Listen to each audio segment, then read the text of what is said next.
Since the debut of PlayerUnknown's Battlegrounds, Battle Royale style shooters have been cropping up all over in the gaming mainstream.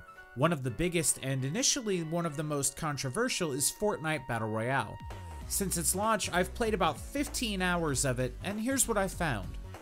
I'm Colton for MMOHuts.com, and this is my first look at Fortnite Battle Royale.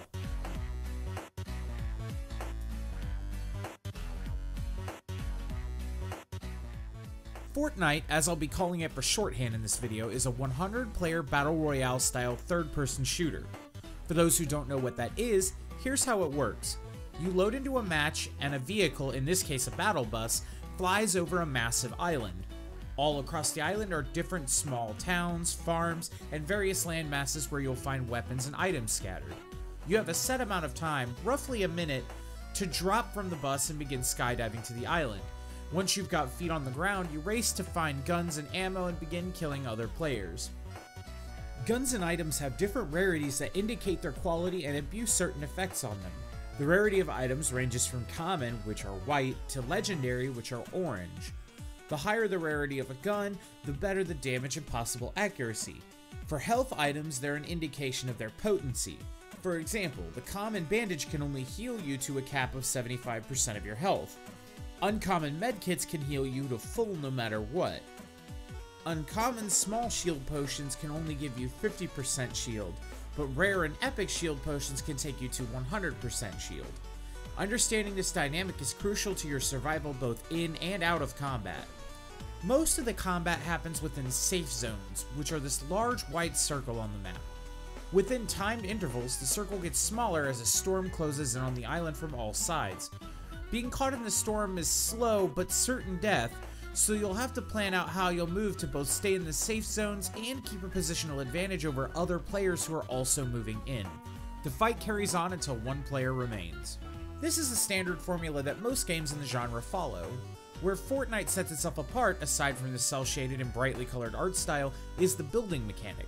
Fortnite's base game has a fairly freeform building system that allows you to construct walls, ramps, stairs, and all sorts of other structures from just about any kind of material you can find and harvest with your pickaxe. This system carries over into Battle Royale, and it's essential to learn to succeed. In fact, as a piece of general advice, don't be afraid to start throwing up walls and ramps as soon as someone starts shooting at you. This will give you a second or two to assess the situation and prepare for the fight. The need to master this building system also means that you'll not only need to hunt for weapons, but also building materials.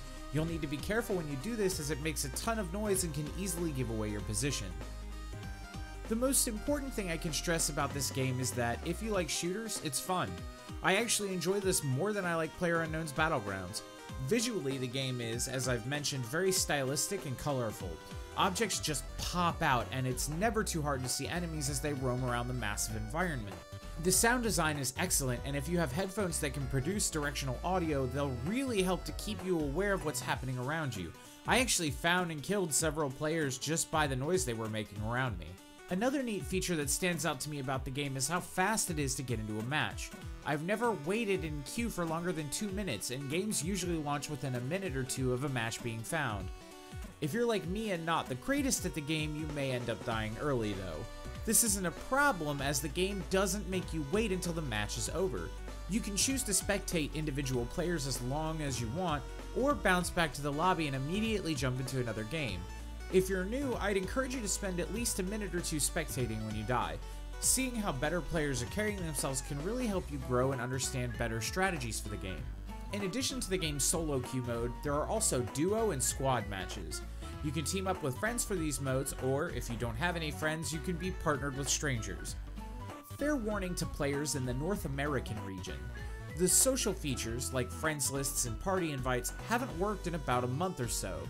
The good news is that as of time of writing, Sunday the 28th, these services have been restored.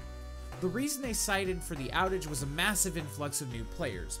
As more people flood into the game, these issues may return. I feel that it's only fair to warn you ahead of time.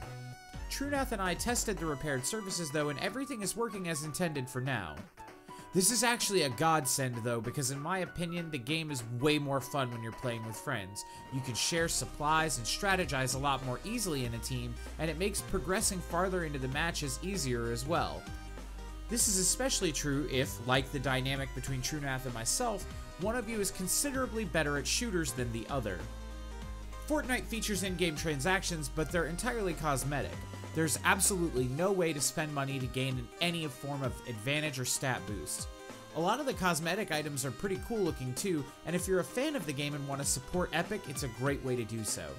You can also buy a battle pass, which is good for an entire season and usually runs between $10 and $15, and it increases the experience you earn per match. When you level up with an active battle pass, you have the chance to win V-Coins, the cash currency, as well as cosmetic items and emotes outright.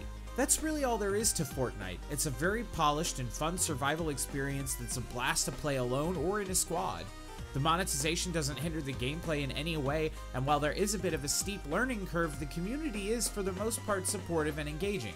If you're a shooter fan and have been looking for a less realistic alternative to PUBG, or even just a free alternative, then Fortnite is without question the answer you've been looking for.